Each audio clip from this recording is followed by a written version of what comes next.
구약성경 812쪽 시편 16편 3절 말씀입니다. 한 절 말씀 같이 한번 힘차게 읽겠습니다. 시작. 땅에 있는 성도들은 존귀한 자들이니 나의 모든 즐거움이 그들에게 있도다. 아멘. 오늘 최진석 원장님이신데요. 우리 먼저 사모님 같이 오셨습니다. 자리 같이 한번 인사 한번 하겠습니다. 사모님 오셨습니다. 감사합니다. 우리 원장님은 제가 이제 사실은 일주일에 한 번씩 가서 이제 미네랄 주사를 맞는 그 곳의 원장님이십니다. 간혹 가서 이렇게 이제 목회자들, 사모님들, 선교사님들 그분들을 주로 이제 많이 돌보시다 보니까 이야기를 하는데 제가 깜짝 놀래요. 이제 이런 분이 있을까 싶을 정도로 그 제가 하나님이 감동을 주셔서 제가 그냥 물어보고 바로 좀 오시면 좋겠다고 해서 오셨고요. 하여튼 나중에 설교할 때 또 이야기 나눌 기회가 되겠습니다만 하여튼 굉장히 보기 드문 분이에요. 그래서 오늘 은혜가 되면 좋겠고요. 제가 강의한 아침 말씀드린 대로 너무 이게 정리가 잘 되어 있어서 제가 정말 깜짝 놀랐습니다. 오늘 잘 들으시면 기독교적 세계관이 어떤 것인지 여러분들께서 좀 많이 배우시라 생각이 들고요. 말씀드린 대로 강의가 끝나면 이제 질문할 수 있는 시간을 드릴 텐데 질문 있으신 분들은 미리 생각을 해놓으셨다가 손을 드시면 우리가 마이크를 갖다 드리겠습니다. 그럼 마이크로 다 들을 수 있도록 이야기를 하시면 원장님께서 답을 하실 겁니다. 그렇게 진행하도록 하겠습니다. 우리 원장님 나오셔서 하나님께서 기뻐하시는 세계관이라는 제목으로 강의를 해주시겠습니다. 우리 박수로 환영하도록 하겠습니다.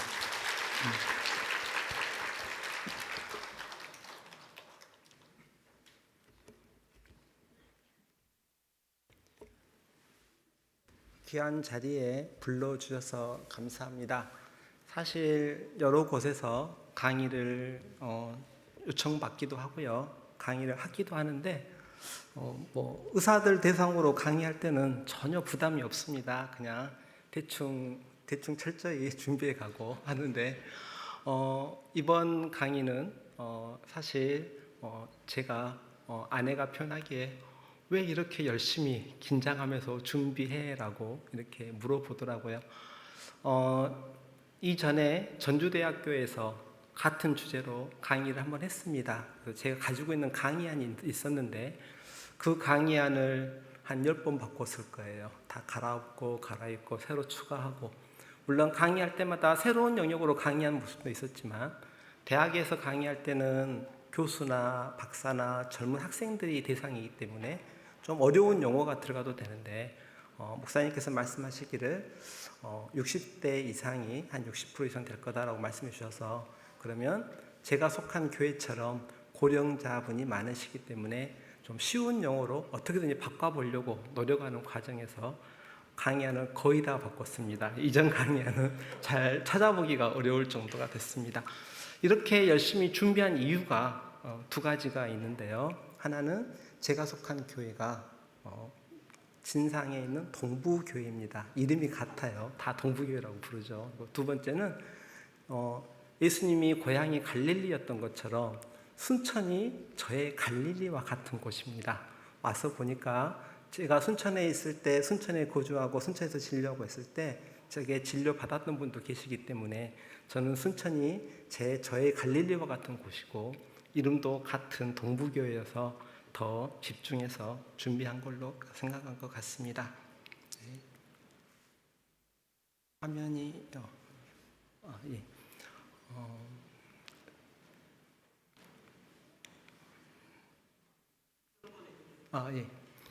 저는 오늘 이 목차 순서대로 강의를 할 생각입니다. 먼저 인트로와 소개, 두 번째 기독교 세계관, 세 번째 기독교 의료관, 네 번째는 이런 기독교 세계관과 의료관을 가진 사람은 어떤 삶을 살아가는가, 다섯 번째는 그러면 말은 좋은데 어떻게 하면 기독교 세계관을 가질 수 있는 제안까지 5가지로 얘기하고자 합니다. 먼저 인트로와 소개입니다. 먼저 시작하기 전에 제가 강의를 항상 하기 전에 이렇게 질문을 먼저 이렇게 드립니다. 질문은 뭐냐면 이 질문이 1시간 뒤에 강의가 끝났으면 적어도 반 정도는 이 자리에 계신 분들이 답을 해주실 수 있어야 돼요. 그래야 제가 강의를 잘한 것이고, 제가 생각하기에 만약에 이 자리에 계신 분들이 질문을 하나도 답을 못한다, 그러면 제가 무능한 거고요. 그리고 이 자리에 계신 분들이 다 아시는데 한 두 분만 이해를 못하겠다, 그러면 그건 제 책임이 아니에요. 그분이 육신이 너무 힘들고 주일 아침부터 새벽부터 열심히 주의 일을 봉사하다가 오후에 졸리신 거라고 저는 생각을 합니다. 그래서 아셔야 될 게 질문이, 첫 번째, 세계관이란 무엇인가? 두 번째, 정가라는 단어가 무슨 의미인가? 세 번째, 등가 교환의 원칙, 교환을 하는데 같은 가격으로 등가로 교환한다는 말이 무슨 말인가? 네 번째, 기능의학이란 무엇이고, 또 제가 추구하는 기독교적인 기능의학은 어떤 것을 추구하는 학문인가?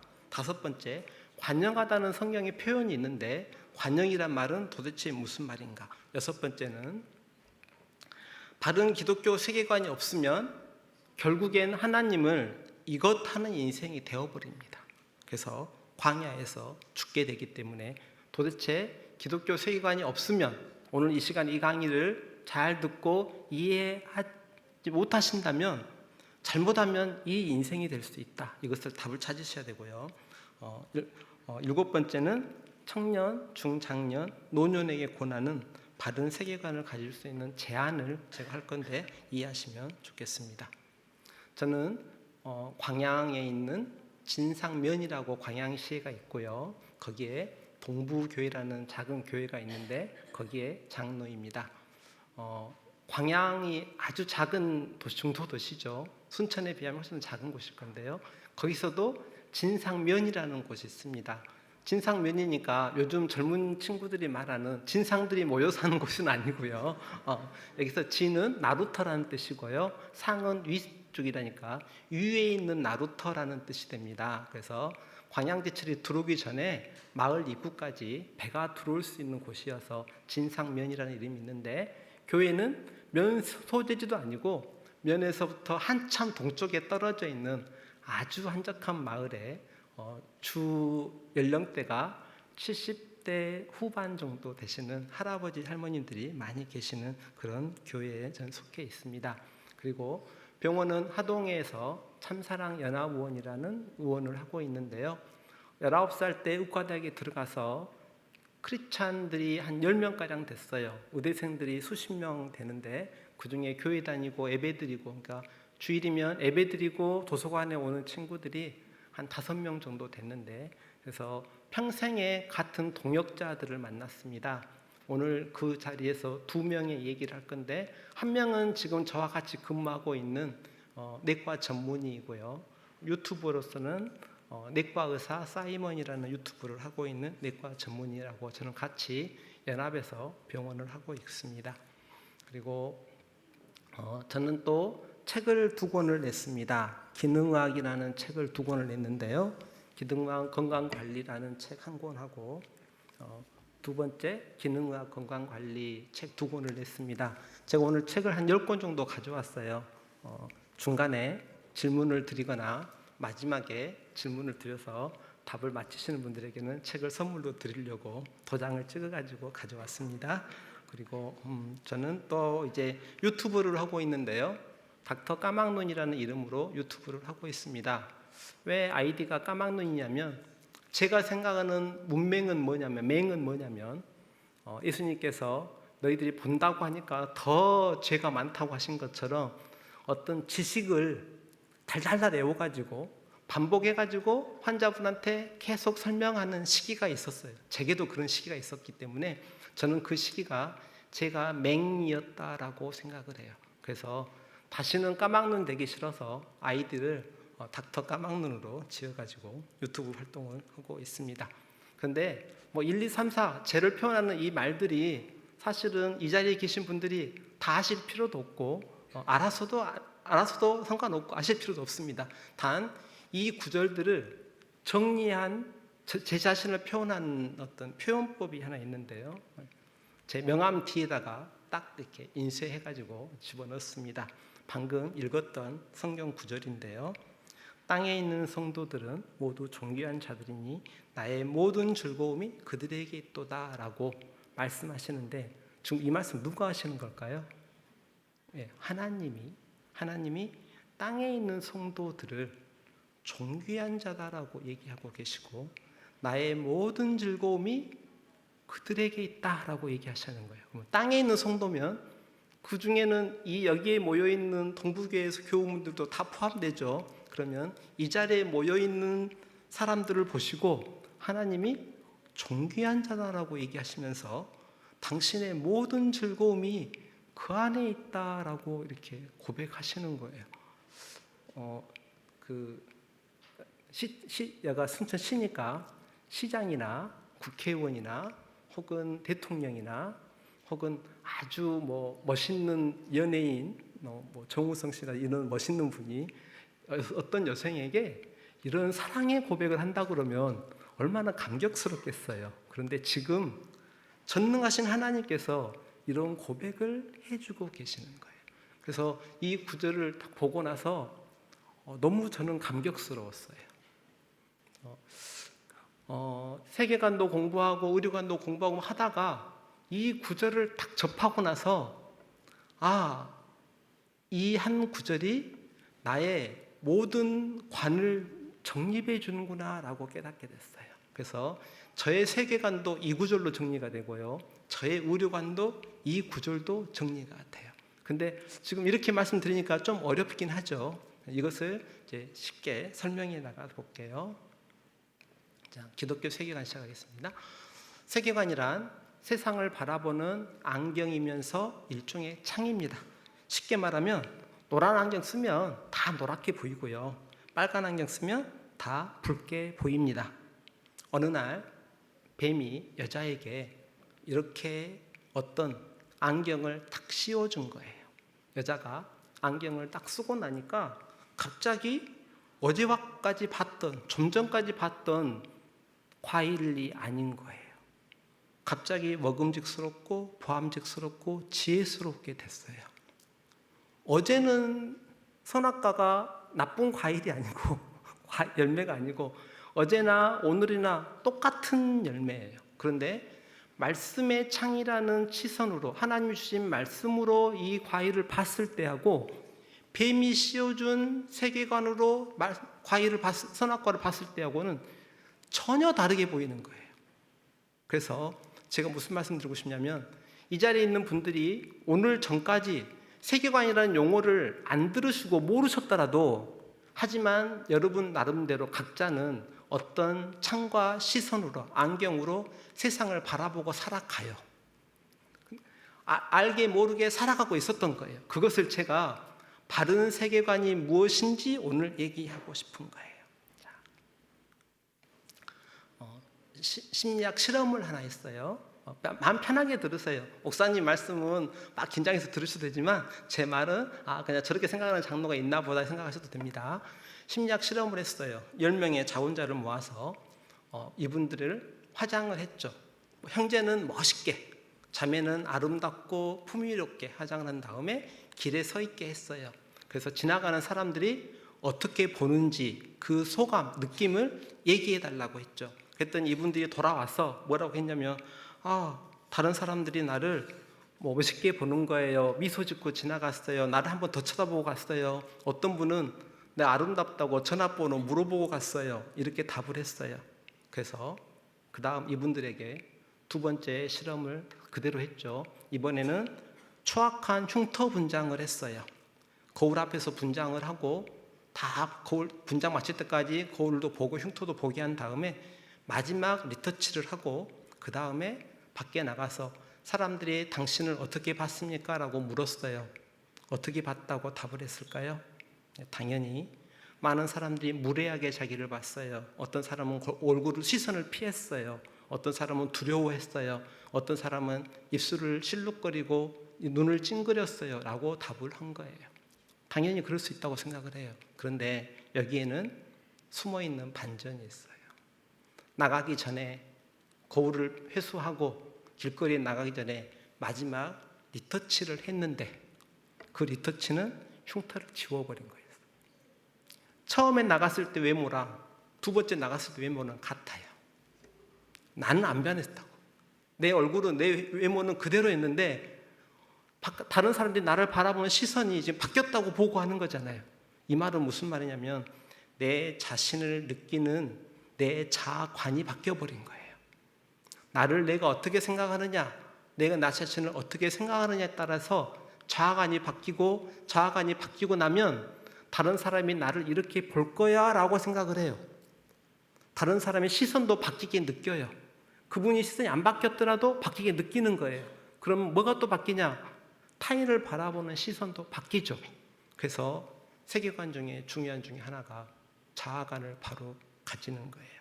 자, 처음에 오늘 요절로 제가 나눠드리고 제 명함에 새겼던 자아관대로 하자 그러면 뭐죠?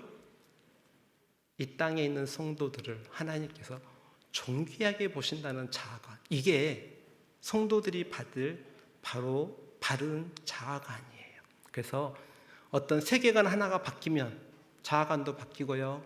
이것저것 다 바뀐다라고 생각하면 돼요. 인생에서 중요한 질문이 두 개가 있다고 저는 아이들에게 가르쳤습니다. 아빠가 이 성경을 중학교 때 처음 교회를 나갔을 때부터 읽었고 대학에서도 아침마다 성경을 묵상하고 하루에 묵상과 기도 없이는 하루를 생각하지 않을 만큼 수십 년을 성경을 가지고 살아왔는데 지금도 저는 아침마다 일정 분량의 성경 본문을 아빠 나름대로 묵상을 해서 제 아이들에게 카톡으로 보내요. 아이들이 국민학교 한 고학년이 되면 핸드폰을 사줬는데 핸드폰 사준 이유가 카톡 보내려고, 문자 보내려고. 그래서 문자를 보냅니다. 그런데 이렇게 수십 년간 하면서 하고 났더니 어느 날 아이가 아빠 그러면 성경에서 제일 중요한 구절이 뭐야? 라고 물어보더라고요. 그래서 그때 아이에게 답을 두 가지라고 했습니다. 성경을 읽다가 보면 아빠가 정리 개념이 두 가지로 주어졌는데 하나는 내가 나를 누구라 하느냐고 물으신 예수님의 질문에 답하는 거야. 예수 그리스도를 누구라고 답을 하느냐? 예수 그리스도가 도대체 어떤 분이냐라고 고백하는 것이 성경에서 제일 중요한 질문과 답이다. 그런데 이 질문을 하고 이 답을 하려고 그러면 그 먼저 내가 어디에 있느냐라고 이 질문에 답을 해야 된다.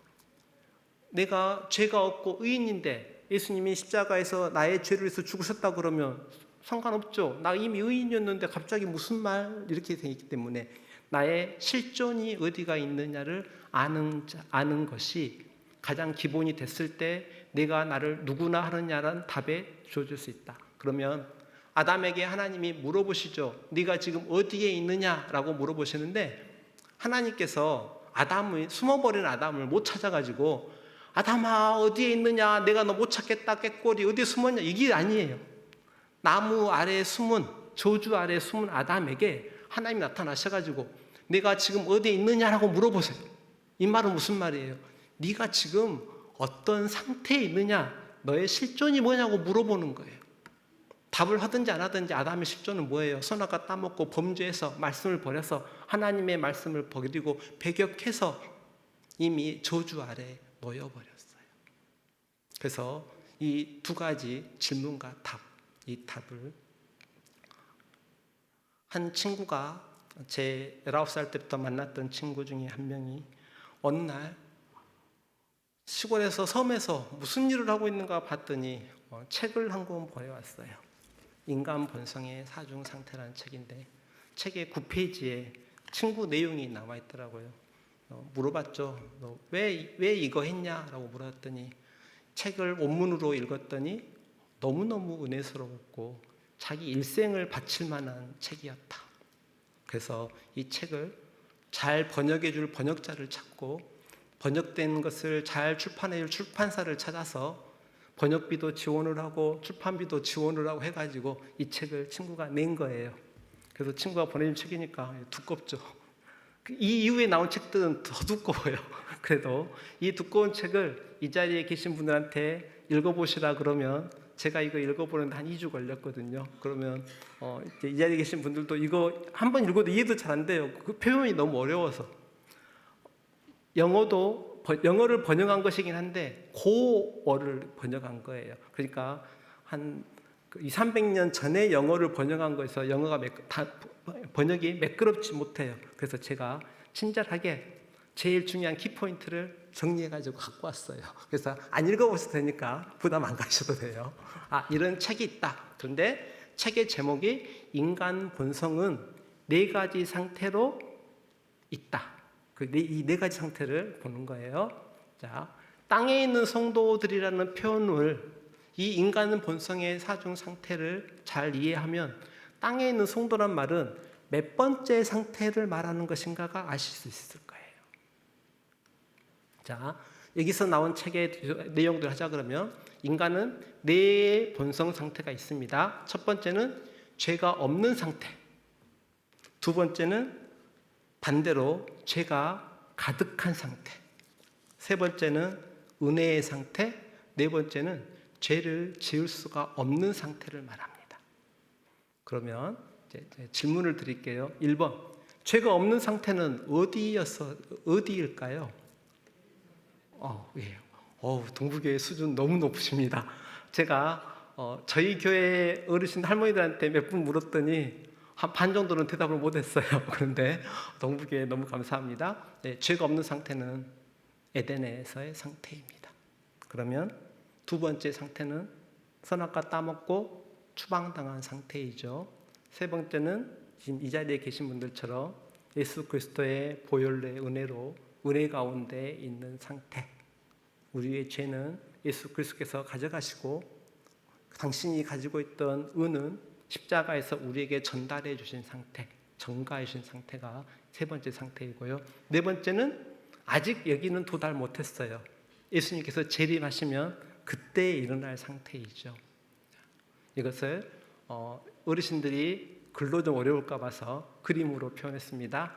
하얀 거, 죄 없는 상태. 그 다음에 온통 까만 거, 죄 있는 상태. 세 번째, 죄가 있는데 하얀 것도 있고 의인이자 죄인인 상태. 네 번째는 첫 번째보다 더 빛나는 영광의 상태, 완성의 상태를 얘기하고 있습니다. 그래서 정리하자 그러면 의인이었다가 죄인이었다가 용서 어렵게 된 죄인이었다가 이제 영화로운 존재, 이게 인간 본성의 4중 상태이고 이 설명을 이 책은 이렇게 두껍게 설명을 해놨습니다. 자, 그럼 저희가 땅에 있는 성도라는 표현을 받았으니까 4번은 아니죠. 4번은 하늘에 있는 성도이고 1번도 아니에요. 에덴에서 쫓겨났기 때문에. 그래서 저희가 2번에 있었는데 하나님의 은혜로 지금 3번에 있는 거예요. 지금 저희들이. 자, 그러면 너희가 나를 누구라 하느냐라는 질문에 답을 할 때는 우리가 있던 실존, 아담이 가지고 있던 실존, 나무 아래에 숨어야지만 했던, 저주 아래에 숨어야 했던 그 실존은 2번이었어요. 2번이었는데 예수 그리스도께서 3번으로 바꿔주신 거죠. 그래서 너희가 나를 누구라 하느냐는 질문에 성경적인 표현이야. 주는 그리스도시요 살아계신 하나님의 아들이십니다라고 베드로가 고백했지만 하지만 이 사종 상태에서 답을 하자 그러면 저희가 2번이었는데 예수님이 3번으로 지금 바꿔주셨네요 이거예요. 그래서 땅에 있는 성도라는 말은 지금 2번에서 3번으로 바뀌어가지고 3번에 있어요. 자, 지금 이 자리에 있는 분들이 다 3번에 해당되는 분들이죠. 여기에 따라오셨죠? 네. 자, 그러면 여기에 그러면 2번에 있는 인생들을 3번으로 끌고 오시면서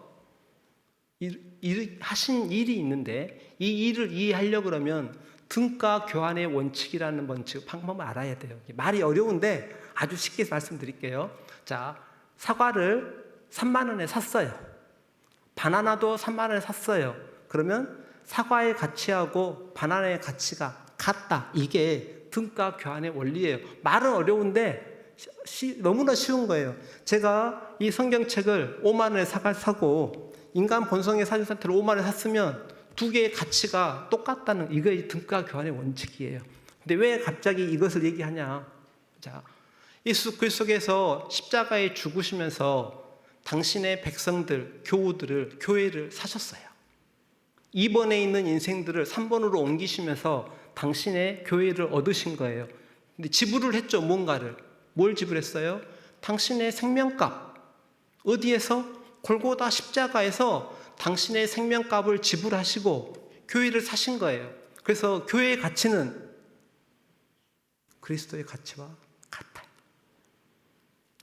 동부교회가 아무리 대도시에 있는 교회가 아니고 연세가 드신 분도 많고 또 저희 진상 동부교회가 7, 80대 어르신들밖에 없고 다 골골하시는 어르신들밖에 안 계시더라도 그 교회의 가치는 그리스도의 가치와 동등하다는 거예요. 땅에 있는 성도들의 가치를 하나님께서 예수 그리스도의 가치로 동등하게 보셔요.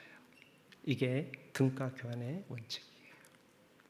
그러면 하나님께서 왜 우리를 존귀하게 보실까요? 저는 처음에 땅에 있는 성도들을 하나님이 이렇게 기뻐하시고 존귀하게 여기신다고 생각할 때 어느 정도로 생각을 했냐면, 제가 68년 한 10월경에 태어났는데 호적을 봤더니 69년 1월 1일로 올려놨어요. 아버지 댁에 왜 호적 이렇게 늦게 올리셨어요? 했더니 네가 너무 야하게 태어나서 죽을 것 같아서 1년 뒤에 올리려고 올렸더니 거기서 작년이 안 된다 그래서 최대한으로 땡겨가지고 1월 1일로 했대요. 69년 한 10월이나 11월 달에 호적 등록하러 가신 거예요. 그런데 제가 결혼하고 큰 애를 낳으니까 아버님이 너무나 즐거워하시는 거예요. 아들이 죽을 줄 알았는데 장성해서 결혼해서 손주를 안겨주는구나, 손녀를 안겨주는구나, 너무 즐거워하시는 거예요.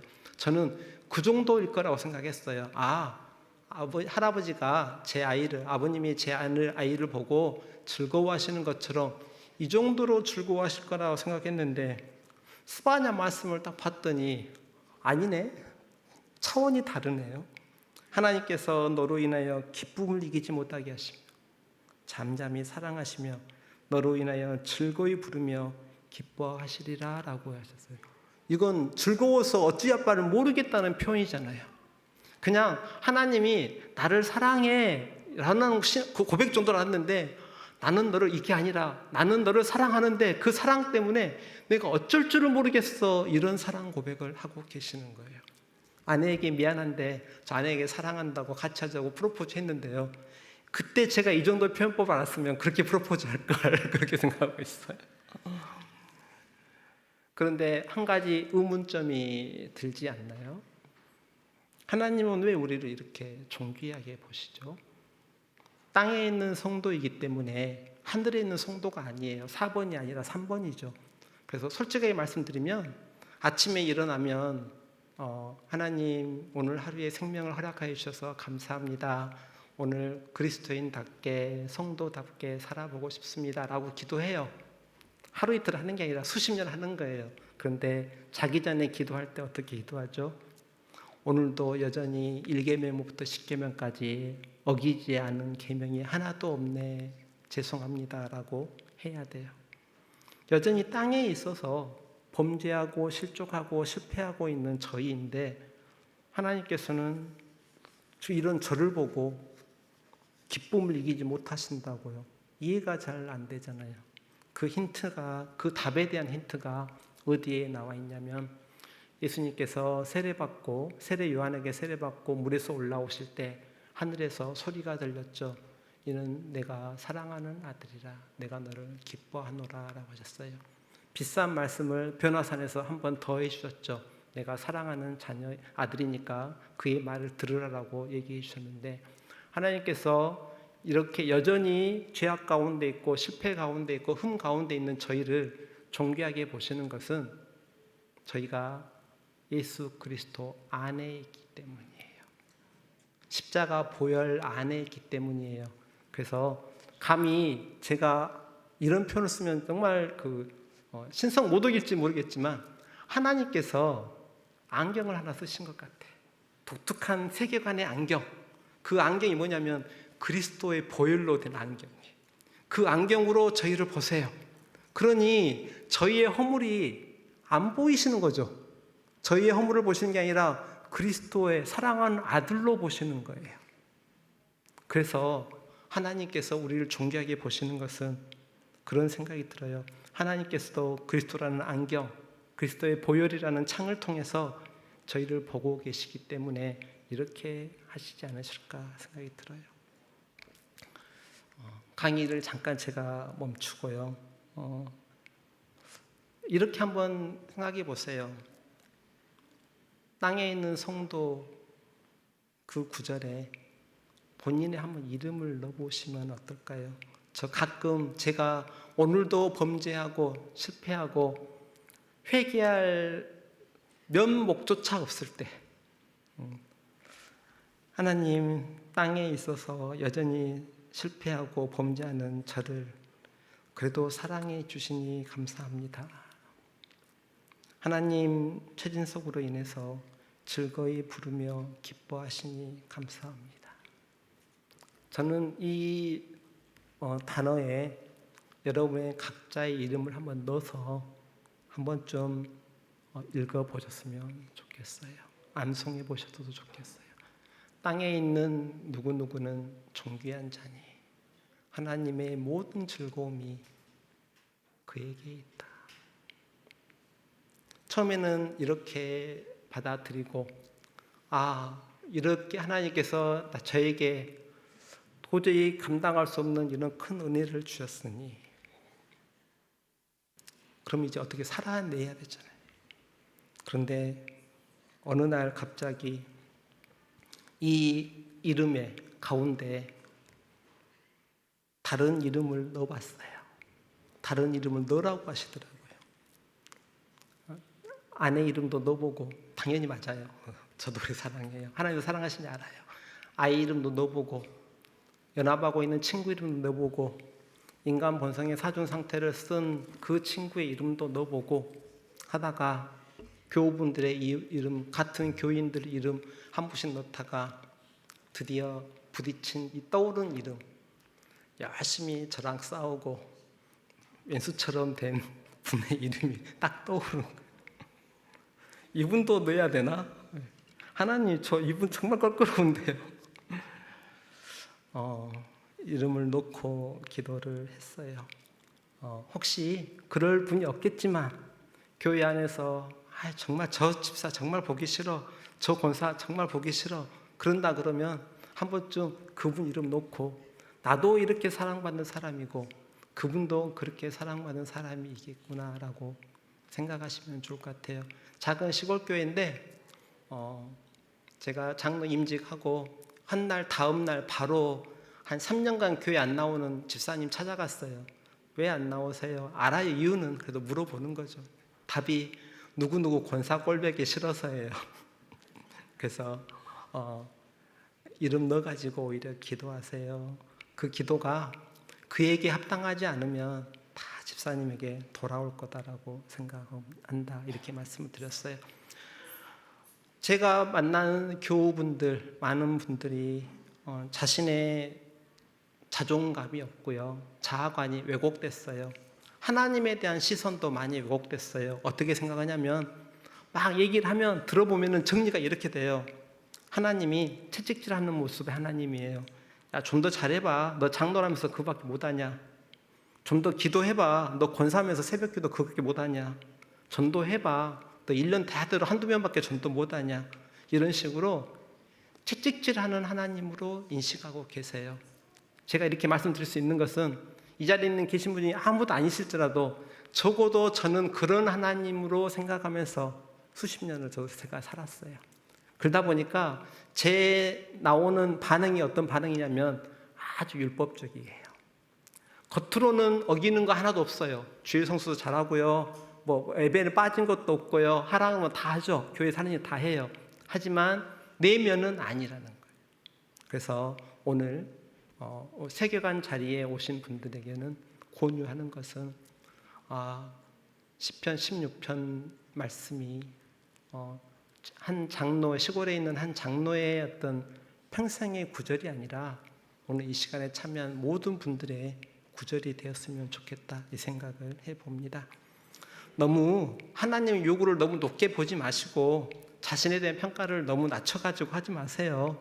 하나님께서요 분명히 그리스도라는 창을 통해서 보시기 때문에 이런 표현 좀 죄송합니다만은 자꾸 속으실 거라고 확신합니다. 다음 슬라이드가 자, 성경적인 세계관을 가지면요 나를 바라보는 시선이 바뀝니다. 그리고 방금 표현한 것처럼 하나님이 나를 어떻게 보시는지도 바뀌죠. 하나님에 대한 시선도 바뀝니다. 여기서 끝나면 나쁜 거예요. 이 시선을 내 이웃에게 동일하게 적용을 시켜야죠. 그래서 바른 세계관이면 이웃에 대한 시선도 따라서 바뀝니다. 십자가에서 예수님께서 하신 일은 저는 전가라고 표현합니다. 전가란 말은 책임 전가할 때 이런 표현 쓰잖아요. 사고는 누가 쳤어요. 그런데 책임은 다른 사람이 지는 거. 어렸을 때 아이들이 엎질렀어요. 그럼 누가 치우죠? 엄마가. 그러면 책임이 엄마에게 전가되는 거죠. 똑같이 예수님께서 우리의 죄를 가져가시고 당신의 의를 저에게 주셨어요. 제가 이게 교환이기도 하고 전가라고 표현해요. 환자분 치료할 때 치료 원칙은 너무나 간단해요. 환자분 몸 안에 들어있는 오염은 제거하고요. 없는 유익한 물질을 넣어주면 돼요. 그러면 수많은 기적 같은 것들이 일어났다 이렇게 생각하시면 돼요. 그런데 이런 표현이 어떨까요? 제가 광주은행에 한 100억 빚이 있어요. 예수님께서 야 추장로 너 고생하니까 내가 너 진빚 100억 갚아줄게. 예수님 고맙습니다. 땡큐 했어요. 그 다음 통장을 딱 봤더니 플러스 100억이 찍혔어요. 마이너스 100억이 사라지고 플러스 100억이 찍혔어요. 이게 죄가 사라지고 당신의 의를 넣어주신 거예요. 실은 빚만 없어졌으면, 죄만 없어졌으면 의인은 아니죠. 무죄는 됐지만 의인은 아니거든요. 그런데 저희가 용서받은 죄인, 의인이라고 부른 이유는, 존귀하게 보신 이유는 예수 그리스도의 의를 저희에게 전가시켜 주셨기 때문이에요. 자, 제 나이가 50대 중반인데요. 건강 나이는 40대 중반이 나와요. 어떻게 하면은 건강 나이가 좋아지느냐? 여러 가지 상황이 있겠죠. 음식을 소식하고 이렇게 하는 여러 가지 방법들이 있을 거예요. 또 반대로 제게 오신 분들은 실제 나이는 호적 나이는 60인데 건강 나이는 80대 갖고 오신 분도 있어요. 이렇게 되는 방법도 있어요. 죄송합니다. 배 터지게 먹고 나쁜 음식 먹고 또 먹고 술 담배 하고 이러면은 건강 나이가 나빠집니다. 제가 치료하다가 한 환자분이 간이 나빠서 치료하는데 계속 술을 드시는 거예요. 그것도 교회 장로님이신데 계속 술을 드세요. 아니 장로님 술 좀 끊으시면 안 돼요. 그랬더니 그 장로님 하시는 말씀, 다른 교회 장로님이에요. 진상 동목교 장로님이 아니고 하동에 있는 다른 교회 장로님이신데 그분이 하시는 말씀이, 내가 너한테 치료받은 것은, 그분 표현을 그대로 쓸게요. 술을 잘 먹으려고 치료받는데 네가 뭔데 술을 못 먹게 해. 그 말 딱 듣고 나니까 멍했어요. 네, 맞아요. 그분은 술 잘 드시려고 저한테 치료받으신 건데 일개 시골 의사가 술을 못 먹게 했으니 화가 안 나시겠어요. 그대로 술 끊으라고 말씀 안 드렸어요. 그런데 제가 수많은 방법을 써가지고 환자분을 좋게 만들어 드렸는데 결과는 죄송하지만 돌아가시잖아요. 멘붕에 빠졌어요. 암 수술하려고 수술실에서 배를 열었는데 너무 전이가 많이 들어가지고 바로 닫았어요. 그리고 나서 많이 사시면 6개월 사실 거라고 환자분이 오셨어요. 몇 년 사시고 난 동안에 이분 성품이 너무너무 좋으신 거예요. 그래서 몸이 좀 회복되니까 손뜨개 해가지고 직원한테 선물하고 간단한 거 수세미 만들어가지고 직원분한테 선물하고 이러면서 직원들하고 아주 친해졌어요. 제가 걱정될 만큼 친해진 거예요. 몇 년 있으시다가 이분이 돌아가셨어요. 자녀분들은 어머니 잘 모셔주셔서 고맙다고, 치료 잘해서 고맙다고 선물 사들고 가셨죠. 문제는 돌아가시고 나니까 직원들이 어머니 잃은 것 같은 우울증에 빠지는 거예요. 직원들이.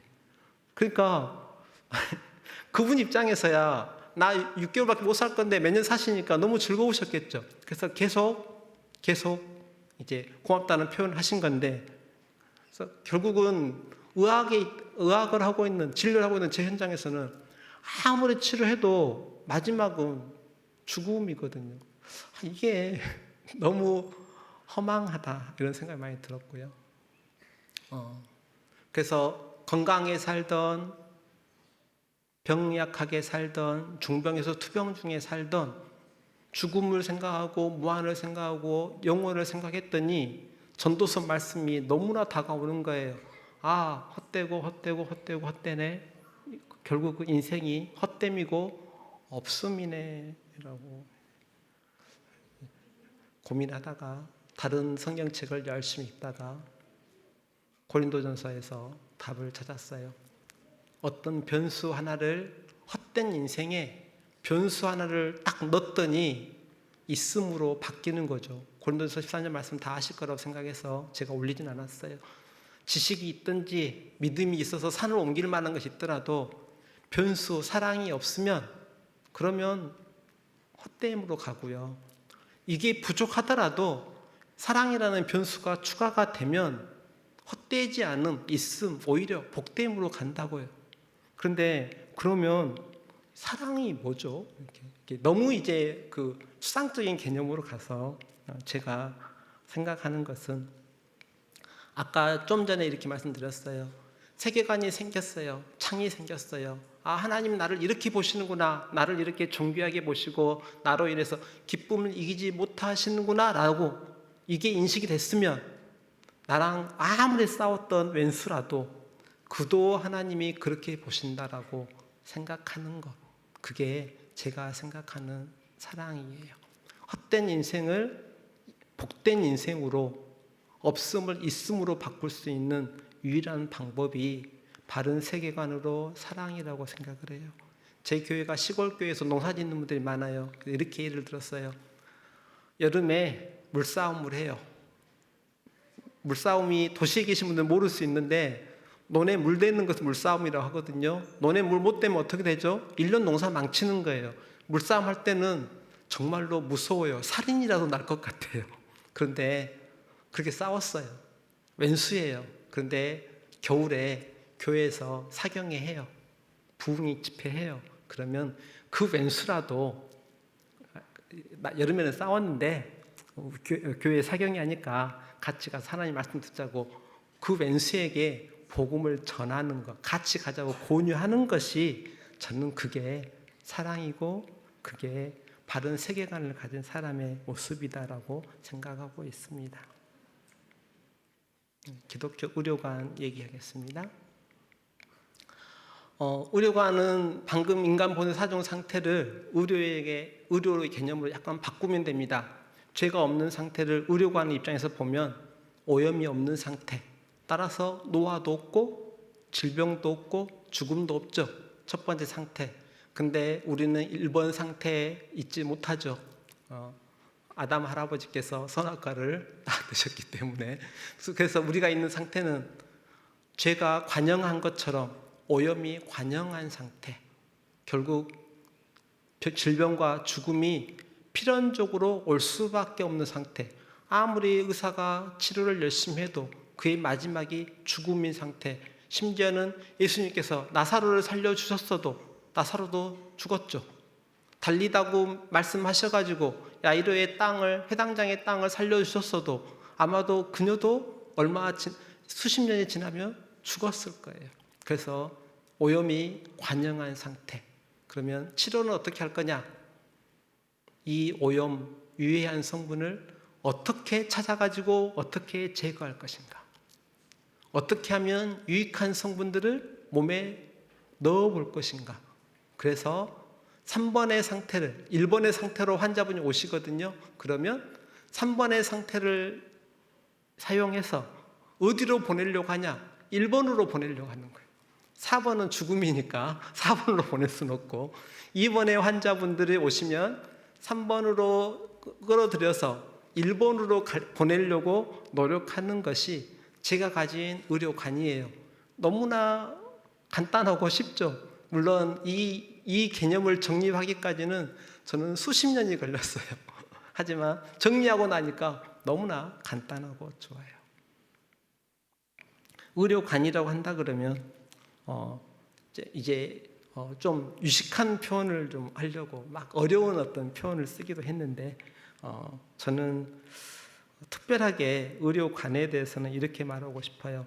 하나는 내게 오신 환자분들, 제 앞에 앉은 환자분들도 하나님께서 존귀하게 보시는 환자분이고, 하동은 기독교 인구가 5%도 안 되는 아주 열악한 곳인데 제게 오신 환자분들의 한 70-80% 이상은 다 크리스찬들이 오세요. 그러니까 크리스찬들은 모여갖고 다 제 방에 오시는 거예요. 그래서 저는 이분들을 바라볼 때 하나님이 바라보시는 그 시선으로 저도 비슷하게 바라보고 싶다.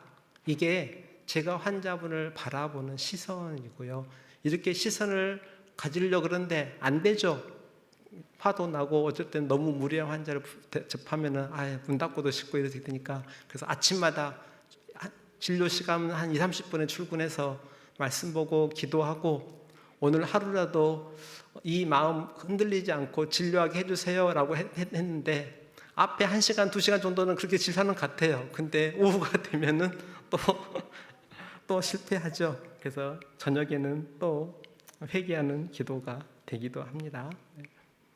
의료관은요, 의료행위라는 무엇인가, 어떻게 의료행위를 하는가, 행위라는 무엇인가의 답을 정리하자 그러면 방금 보여드린 슬라이드예요. 2번의 환자를 3번으로 불러서 1번으로 가려고 노력하는 것이 제가 아는 의료행위 전부이고요.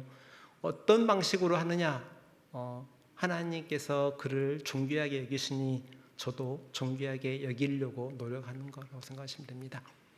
왜냐하면 하나님이 지으신 것을 보시니 심히 좋았다라고 표현하셨거든요.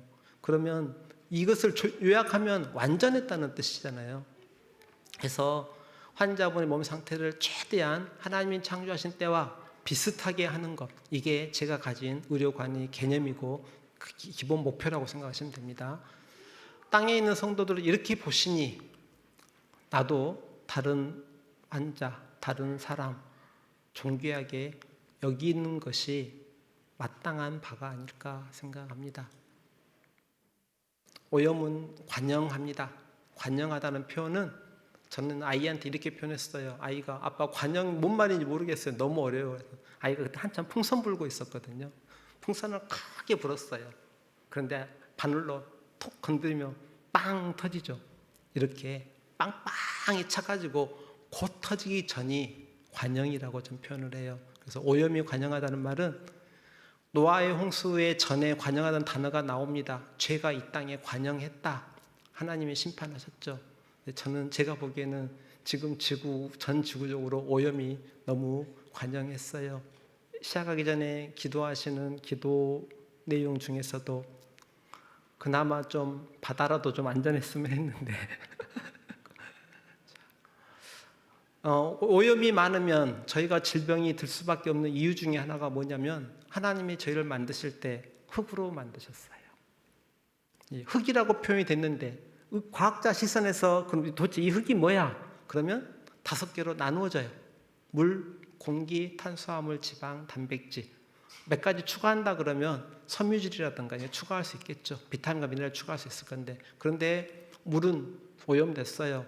저 어렸을 때 생수 처음 나왔을 때 우리나라 생수가 팔릴까? 그냥 어디 가나 다 우물가가 있는데, 제 시골 출신이어서 공기 매연도 많고 맨날 미세먼지 주의보 발의하잖아요. 저희도 그거 보고 밖에 외출도 삼가하기도 하고, 탄수화물, 지방, 단백질 사실 다 오염됐어요.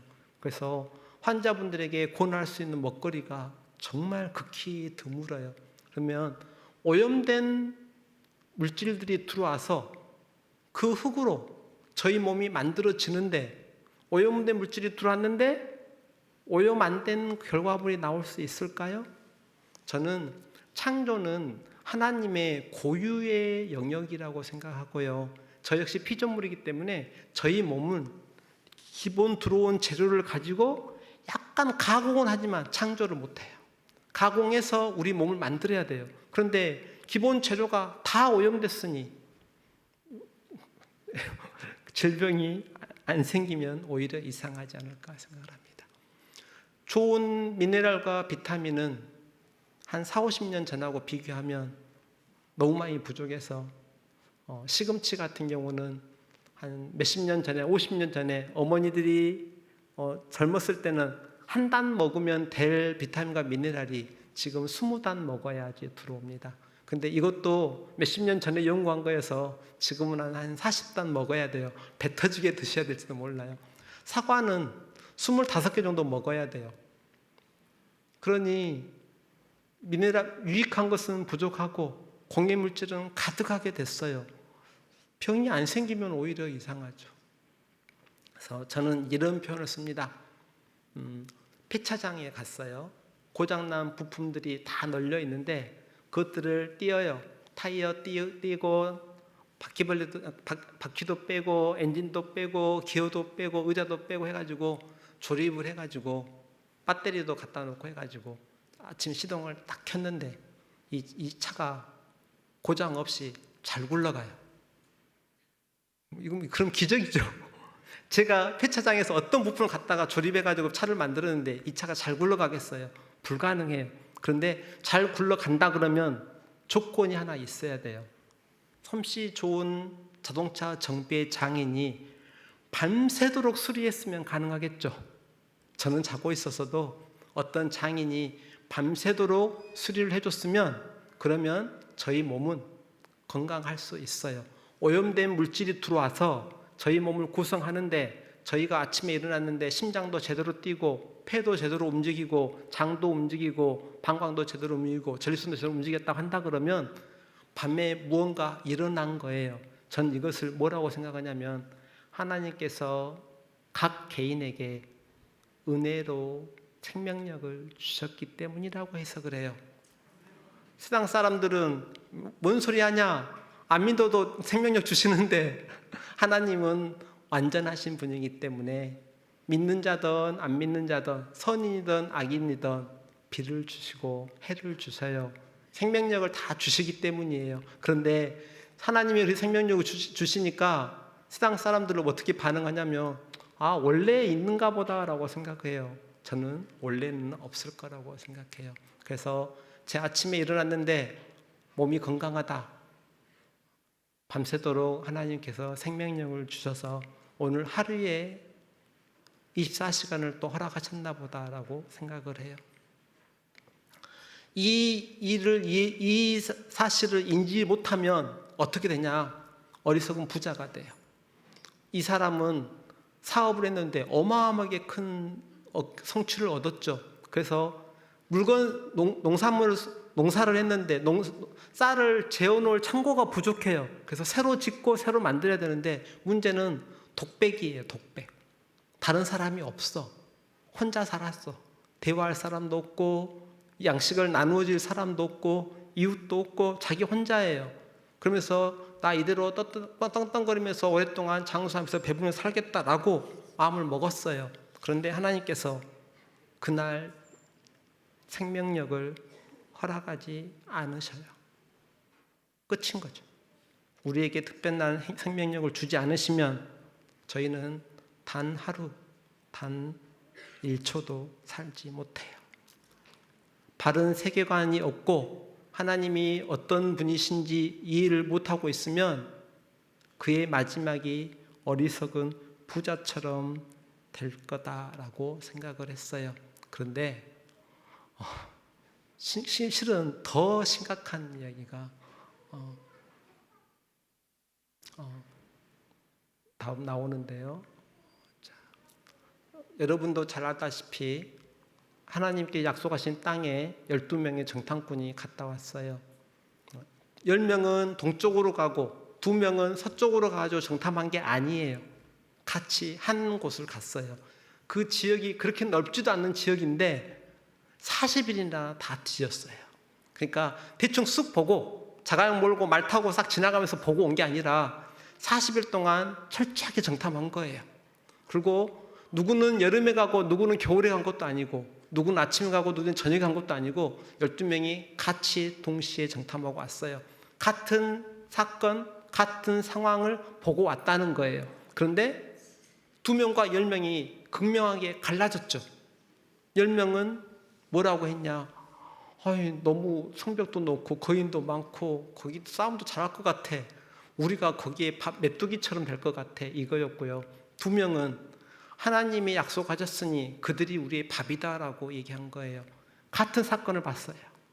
그런데 평가가 해석이 달라졌죠. 10명이 가진 세계관과 2명이 가진 세계관이 달랐어요. 뱀이 꼬시기 전에 선악과를 바라보던 시선과 뱀이 유혹한 다음에 선악과를 바라본 시선이 바뀌어버린 거하고 똑같아요. 같은 선악과 가는 같은 지역을 같이 정탐한 거예요. 그럼에도 불구하고 결과는 어마어마하게 달라졌다. 그런데 하나님께서 그 10명에게, 그 10명과 동조한 무리들에게 뭐라고 하셨냐면, 여호와께서 모세에게 이르시되 이 백성이 어느 때까지 나를 멸시하겠느냐라고. 오늘 제가 이 귀한 시간, 목사님께서 주일 오후 시간 얼마나 귀하게 생각하실 거예요. 그런데 그런 시간을 저를 불러가지고 세계관 강의를 하게 하시는 것은 뭐 때문이냐면, 바른 세계관이 없으면 필히 하나님을 멸시하는 인생으로 가버려요. 결과는 다 아시죠? 10명과 젊은 세대가 광야에서 다 죽었어요. 가나안에는 여호수아와 갈렙 2사람이 들어갔어요. 하나님께서는 당신을 멸시하는 사람을 진멸하십니다. 저희가 바른 기독교 세계관이 없으면 하나님을 멸시하게 되고 하나님께서 진멸하심을 당하게 됩니다. 제가 제 딸에게 대학 공부가, 입학 공부가 중요한 게 아니고 아빠가 가르쳐주는 이 세계관이 정말 중요해, 들어야 돼 하는 이유가 뭐냐면, 아이가 진멸당해서 광야에서 너부러져 죽는 꼴을 보기 싫어서입니다. 오늘 다른 거 다 잊으셔도 바른 세계관, 바른 하나님의 관, 바른 자아관이 없으면 하나님을 멸시하게 된다라는 것을 기억하셔야 됩니다. 그러면 바른 세계관이 이제 생겼어요. 그럼 어떻게 살아가야 되느냐? 저는 3가지로 답을 가져왔습니다. 사실 10가지를 만들었어요. 그랬더니 아이가 아빠 10가지 다 하려고 그러면 한 3일 걸릴 것 같아요. 줄이세요 해가지고 동북의 그 상황에 맞춰서 제가 줄인다고 줄였는데 3가지를 가져왔습니다. 하나는 충성, 2번째는 온전함, 3번째는 부활입니다. 충성은, 저희가 가진 충성은 이겁니다. 인류의 역사, 표는 창세기부터 다시 오실 때까지 인류의 역사입니다. 그런데 어떻게 살아가든지 마지막에 다 걸려요. 예수님의 심판에 다 걸리는 거예요. 예수님의 심판에 걸렸을 때, 그때 예수님께서 여러분에게 하실 말씀, 잘했다, 착하고 충성된 종아, 아니면 오늘 시편 말씀처럼 아, 나의 존귀한 자들아, 이제 만나서 반갑다. 저희 입장에서는 주님 그렇게 뵙고 싶었는데 이제 얼굴과 얼굴로 주님을 뵙게 되니 너무 감격입니다. 이래야 되지 않겠어요? 이 자리에 있는 분들 다 이렇게 갔으면 좋겠어요. 그런데 그날에 나 너 몰라. 얼마나 황당해요. 평생을 교회에서 살고 교회에서 직분도 받고, 죄송합니다, 제게 하는 말이에요. 장로도 되고 제 안에 권사도 됐는데 나중에 주님 앞에 섰는데 주님이 너 나 몰라, 나 너 몰라, 너 무슨 관계야? 이러시면 안 되잖아요. 그런데 그 날에 주님에게 그 평가를 받으려면, 주님의 평가를 받으려면 이 땅에서 감안해야 될 게 몇 가지가 있어요. 그건 이 땅에서의 평가에 휘둘리지 않는 거예요. 자, 젊은 청년에게, 제 아이에게 이렇게 표현합니다. 아빠, 학비는 너무 비싸고 장학금은 받을지 안 받을지 모르겠고 토요일, 일요일 날 하는 알바가 있는데 유학 갔을 때 이야기예요. 그거 알바하면은 돈을 많이 줘. 유학생들한테 또 명문대학교를 다니고 있으니까 그 학교 학생이라면 알바비를 많이 주는데 그거 할까 했으면 좋겠어요. 친구들은 다 해요. 그 친구 누구 목사님 따님도 알바 하더라고요. 안 돼. 너는 그 지역 교회에 가서 예배드려. 알바하지 마. 세상에 돈 벌 수 있는 시간에 돈 벌 않고 예배에 참석해 있으면 세상적인 시선에서는 조롱일 수 있어요. 그런데 충성은, 제가 생각하는 충성은 뭐냐면 그 평가에 휘둘리지 않는 거예요. 제가 생각하는 충성은 그날 주인께서 하실 평가를 고민하고 사는 거예요, 지금. 그게 제가 생각하는 충성이에요. 두 번째는 온전하라고 했어요. 근데 하나님이야 온전하신 분인데 우리는 온전할 수 없잖아요. 여기서 온전은 하나님처럼 온전하는 말이 아니고 원수를 사랑하며 너희를 박해하는 자에서 기도하는 것이 온전이래요. 아까 제가 말씀드렸죠. 물싸움 해가지고 철천지 원수 냈는데 그래도 교회 같이 가자고 권하고 복음 전하고 이게 저희가 제시할 수 있는 온전이라고 생각하고요. 저 역시 40일 작전기도 시작하면 지나고 나면 한 20일 했나? 20일 빼먹었어요. 그래도 내년이 또 교회에서 특별 새벽기도 한다 그러면 또 한번 마음 다짐하고 새벽기도에 또 시작해 보는 것, 저는 그것도 온전이라고 생각해요. 매 새해가 되면 성경 한번 일독해보겠다고 쭉 읽죠. 어디에 걸리죠? 신명기 얘기하면 꼭 걸리죠.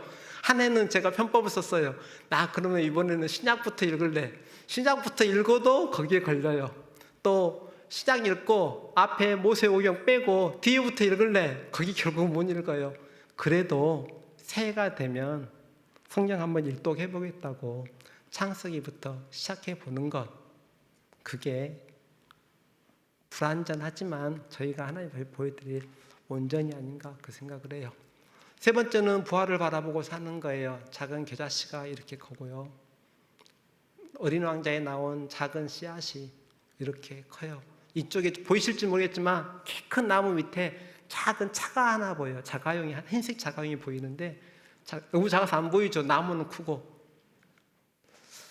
198일인가 187일인가 지나면 이 씨앗은, 이 못생긴 씨앗은 장미꽃이 됩니다. 그래서 저는 부활은 어떻게 생각하냐면 미처 예상하지 못했던 영광스러움.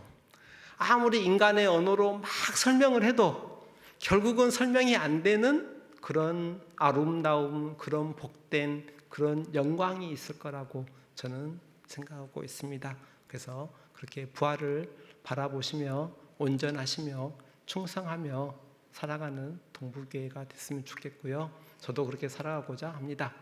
자, 그러면 이렇게 말씀을 드리고 강의 딱 끝내면 이제 반문이 나오죠. 어떻게 하면 바른 세계관이 생기는데 그럴 거 아니에요. 저 세계관이 있어야 된다고 하고 없으면 진멸당한다고 막 해보면서 방법을 제시를 해야죠. 그러니까 아이가 요구하는 게 그거예요. 어떻게 하라고요, 아빠? 바른 세계관을 제시하는 방법을 얘기하고자 합니다. 그런데 지금까지 모든 강의, 또 앞으로도 하는 것은 저는 제 강의가 상당히 힘이 있을 거라고 생각하는데요. 제가 목사님처럼 신학을 해서 힘이 있는 게 아니고 제가 제 강의에 힘이 있는 것은 직접 한 것이기 때문이에요. 제가 강의에 힘이 있는 것은 제 아이들을 교육하기 위해서 한 거고요. 아이들을 교육하기 전에 제 모습대로 해본 것이기 때문에 그렇습니다. 아이에게 바른 세계관을 주려고 제가 시도했던 첫 번째 시도는 주기도문이었습니다. 주기도문을 가르치고 주기도문을 공부하게 하면 아이가 어떻게 살아가냐면 하나님의 나라를 위해서 살아갑니다. 하나님의 이름을 위해서 살아갑니다. 하나님의 뜻을 위해서 살아갑니다. 그런데 주기도문을 가르치지 않고 세계관을 가르치지 않으면 자기 왕국을 만들면서 살아갑니다. 인간이 만드는 왕국은 다 죄된 왕국뿐이었습니다. 자기의 이름을 위해서 살아갑니다. 허명을 위해서 살아갑니다. 허명에서 살아가다가 이 땅에서는 혹시 유명해질지 모르지만 주님은 모른다고 하실 겁니다. 자기 뜻을 위해서 살아갑니다. 이 뜻은 대부분 주님의 뜻과는 관계없는 어긋난 뜻일 가능성이 많습니다. 그래서 예수님 믿는다고 하고 교회 다닌다고 하고 직분 받았어도 주님 앞에 가면은 너는 네 나라 왕국 만들면서 살았고 네 이름 높이려고 살았고 네 뜻대로 살았잖아. 나하고 뭔 상관이야? 라고 모른다 하실지 모릅니다. 그래서 제가 아이에게 첫 번째 가르쳤던 것은 주기도문이었습니다. 제 아이가 20대, 둘 다 20대이기 때문에 이 자리에 계신 청년분이 있다 그러면 주기도문을 좀 공부하시고 주기도문의 본 의도 좀 찾으시고 주기도문으로 기도하시면서 살아가셨으면 좋겠습니다. 중장년에게 권하는 것은 로마서 8장입니다. 로마서 8장을 중장년에게 권하고 싶습니다. 그런데 만약에 이 자리에 계신 가운데 나는 너무 나이가 들었어. 저희 교회 이제 어르신들 말이에요. 내 나이가 90인데 너무 어려워 이렇게 얘기하십니다. 그럴 때는 저는 누가복음에 나온 탕자를 기다리는 아버지의 모습을 가지시라고 말씀드립니다. 아들이 나가서 허랑방탕하게 하다가 사업 망해먹고 거짓골로 돌아올지라도 그의 업적 성과에 관계없이 그를 품어줄 수 있는 부모의 마음으로 자녀를 멀리 따라간 자녀를 위해서 기도하고 그를 품어줄 수 있는 마음의 여유를 가지고 살아가는 것이 노년인 분들에게 권하는 바른 기독교 세계관을 가질 수 있는 방법이라고 제안을 드립니다.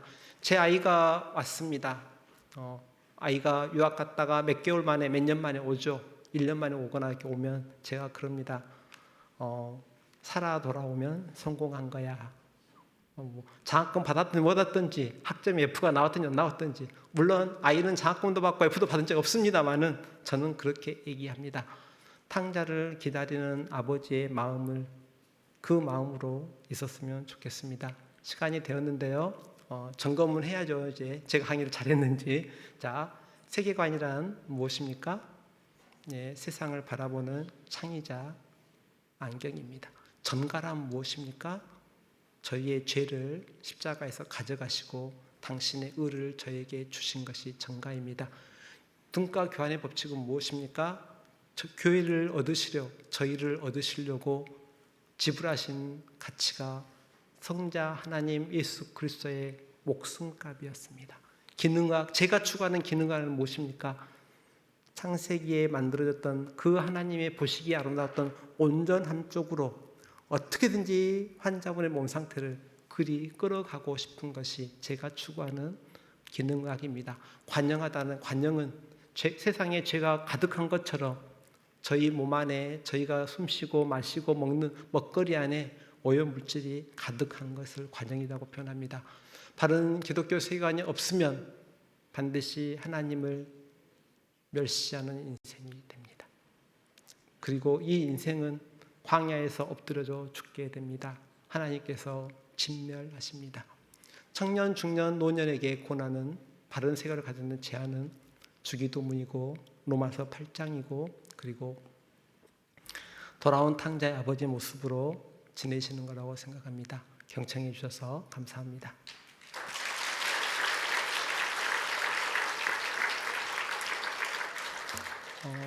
이제 질문 있으시면 손 들고 질문해 주셔도 되고요. 혹시 그 강의 내용 중에 궁금한 게 있으시면 물어보셔도 되고요. 제가 의사이기 때문에 의료적인 거 질문하셔도 방금까지 강의는 영상으로 나가고 밖으로 나간다고 생각하기 때문에 좀 요거 안 얻어 먹으려고 절제한 건데 질의응답은 방송으로 안 내보기 때문에 일반 선생님들의 질의응답과는 많이 다를 수 있습니다. 하지만 말을 못하는 방송에서는 말을 못하는 내용들도 많아서 혹시 궁금한 거 있으시면 질문해 주시면 답하겠습니다.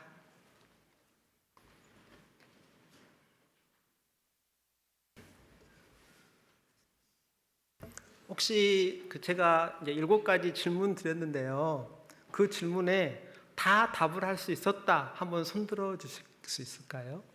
7가지 질문에 답을 다 할 수 있었다. 책 좀 나눠 주실 수 있을까요? 손 들고 계셔 주세요. 책을 제가 한 10권 정도 가져왔습니다. 손 드신 분들 가져가시면 됩니다. 나눠서 가져가시면 됩니다.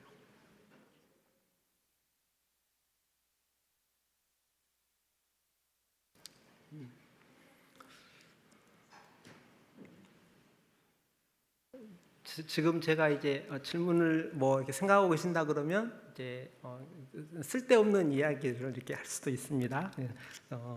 제가 지금 다니는 교회가 제 인생의 세 번째 교회입니다. 그런데 첫 번째 교회는 지금 아내를 만났던 교회입니다. 그 당시는 천막교회였어요. 예배당도 없어서 그 천막에서 예배 드리다가 사람이 많이 모이면 예배당 만들고 건축하고 그래서 11년 다녔는데요. 그 동안에 3번 정도 건축했기 때문에 그 당시에는 저희들이 막 성도들이 벽돌 막 나르고 해가지고 예배당을 했습니다. 너무나 좋은 시절이었다고 생각해요. 특히 저는 거기에서 제 예쁜 제 아내를 만났기 때문에 너무나 감사하고 있습니다. 아내가 이제 결혼하고 결혼했을 때 저희 집에서 이제 안 믿는 제 집안에서 제가 맨 처음에 예수님 믿었는데 어머니는 바로 이제 집사님이 되셨어요. 얼마 지나지 않아서 아버님이 끝까지 복음을 몇 번 전해도 거절하고 하셔서 집에서 제사 때처럼 안 한다고 쫓겨나기도 하고 그래서 의과대 학생인데 쫓겨났으니까 학비가 없잖아요. 그래서 이제 그 공무원 시험 보려고 열심히 공무원 시험 준비하고 있다가 아버님이 마음이 풀려서 학비를 주시는 바람에 다시 학교로 돌아갔는데 이미 수업이 시작해 버렸어요. 앞에 수업을 빼먹었죠.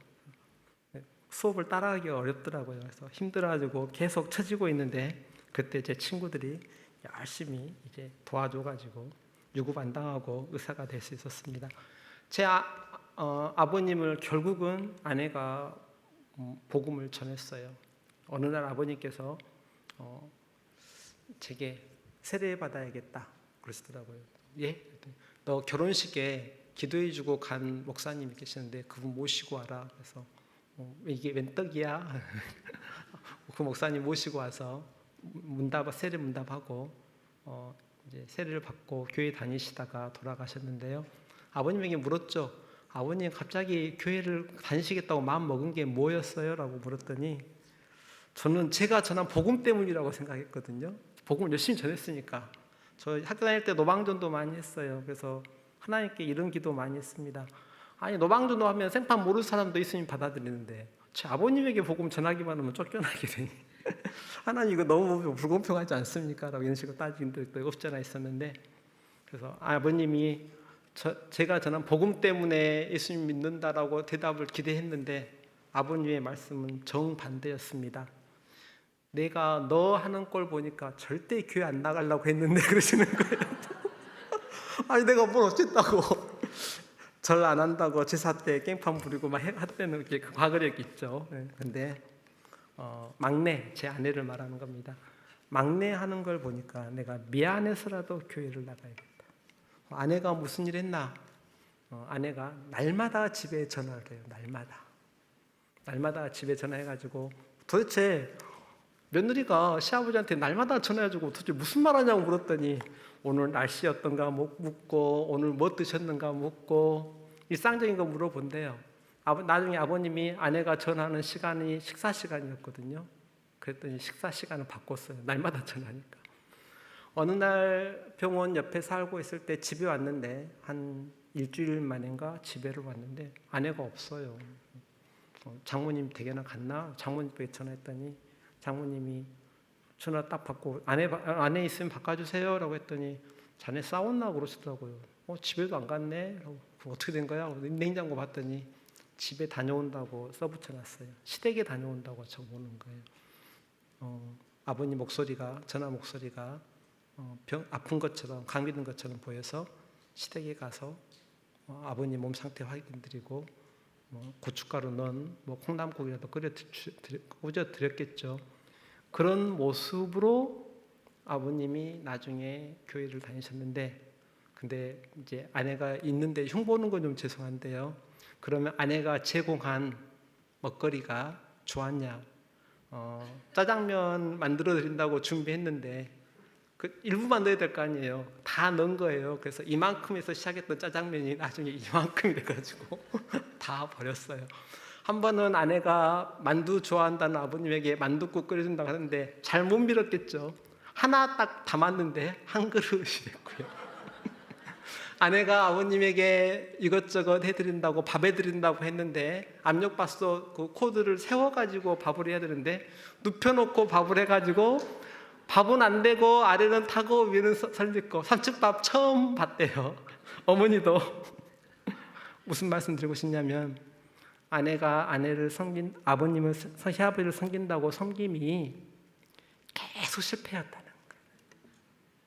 근데 결국은 그것으로 아버님이 항복하시고 교회를 나갔어요. 제가 온전한 말 얘기하고 싶어요. 저희가 하나님 앞에 교회 앞에 혹은 가정에서 남편에게 아내에게 한다고 해요. 근데 실패죠. 맨날 실패해요. 저라 그래서 입을 차고 싶은 일이 한두 일이 있겠어요. 많아요. 그런데 놀랍게도 하나님께서는 어떤 세계관, 어떤 창을 가지고 그리스도라는 창을 가지고 저를 바라봐 주시니까 이걸 온전함으로 바꿔서 봐주시는 거예요. 이렇게 사고 치는데도 계속 온전함으로 바꿔서 봐주시는 거예요. 그러니 결국은 하나님께서 당신의 죄송합니다. 이런 표현을 쓰는 것이 맞을지 모르겠는데 당신의 그 바라보는 여겨주심이라는 그 표현, 여겨주심 때문에 나중에는 정말로 저희들이 여겨주심에 맞는 인생길을 가려고 정신 차리게 된다. 전 그 생각을 해요. 제가 정신 차리려고 지금 노력하고 있는 중이에요. 저도. 그래서 동북교회 귀한 성도님들도 불완전하지만 하나님은 온전하게 여겨주실 거다라고 당당하게 담대하게 오늘도 잘못된 삼층밥도 한번 만들어 보시고 너무 두꺼워진 만두국도 한번 만들어 보시고 너무 많이 만들어서 버려야 되는 짜장면도 한번 만들어 보시기를 부탁을 드립니다. 질문 특별하게 없으시면 저희 내려가겠습니다. 감사합니다.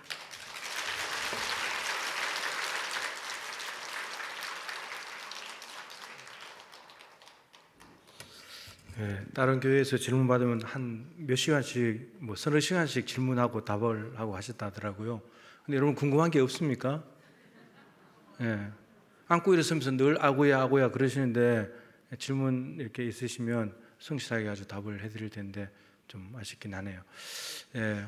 오늘 뭐 강의 어떠셨는지 모르지만 참 신학적인 너무나 기초가 탄탄하고 성경에서 나오는 그런 하나님의 시각과 관점을 가지고 우리가 사람을 바라보고 세상을 바라보는 거 너무 귀한 이제 강의가 아닌가 생각이 들고 앞으로 여러분들의 시각이 서로를 바라보는 시각이 자신을 바라보는 시각이 많이 달라져서 우리가 하나님께 더 하나님의 마음을 알아드리고 하나님의 마음으로 세상을 바라보며 살면 좋겠다 싶습니다.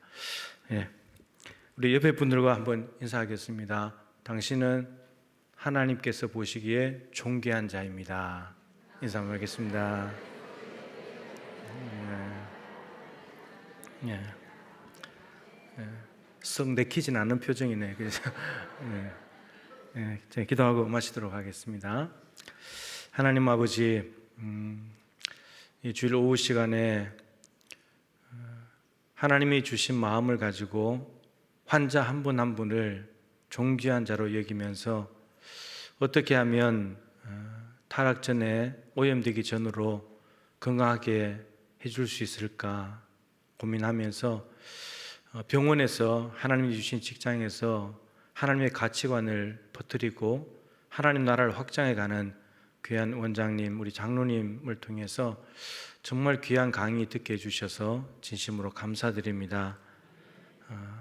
오늘 우리가 들은 바 하나님의 말씀에 근거한 이 가치관들을 또 관점을 시각을 우리가 잘 교정할 수 있도록 도와주시옵시고 그래 나도 새롭게 보고 옆에 사람도 새롭게 보고 세상도 새롭게 보고 하나님께서 만드신 이 피조 세계를 바라보는 그 관점이 바로 우리의 관점이 되게 하여 주셔서 그동안에 못마땅하게 생각했던 부분들을 다시금 보게 하시고 약하게 보았던 부분들을 달리 생각할 수 있도록 도와주시고 연약한 자들을 대하는 태도가 달라지게 하여 주시고 그래야해서 하나님의 마음과 일치된 마음을 가지고 이 세상을 다시금 새롭게 만들어가고 하나님의 사랑을 퍼뜨려 나갈 수 있는 우리 모든 동부 가족들이 되게 하여 주시옵소서.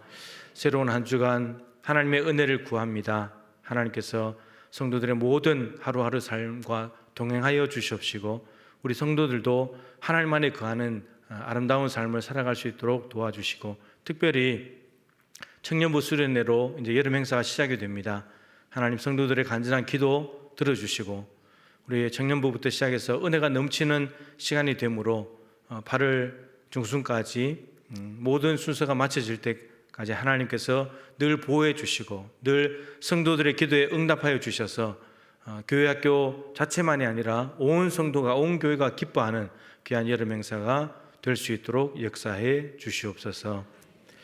지금은 십자가에 달려 우리의 모든 죄를 사해 주신 우리 주 예수 그리스도의 크신 은혜와 그 아들이 있는 자마다 귀하게 보시는 우리 하나님 아버지의 측량할 수 없는 사랑하심과 들은 바 말씀을 부여잡고 세상으로 나아가 거친 세상에서 하나님의 자녀로 살아가도록 도우시는 보혜사 성령님의 교통하시며 충만하심이 말씀에 근거하고 하나님의 시각을 가진 가치관을 통해서 사람과 세상을 달리 보고 하나님이 기뻐하시는 관점으로 삶의 자리를 새롭게 바꾸어 나아갈 것을 마음에 다짐하면서 삶의 자리로 돌아가는 사랑하는 모든 동부의 가족들 한 분 한 분 머리 위에 그리고 우리 원장님과 사모님 또 하시는 모든 사역 가운데 항상 함께하여 주시기를 간절히 축원하옵나이다.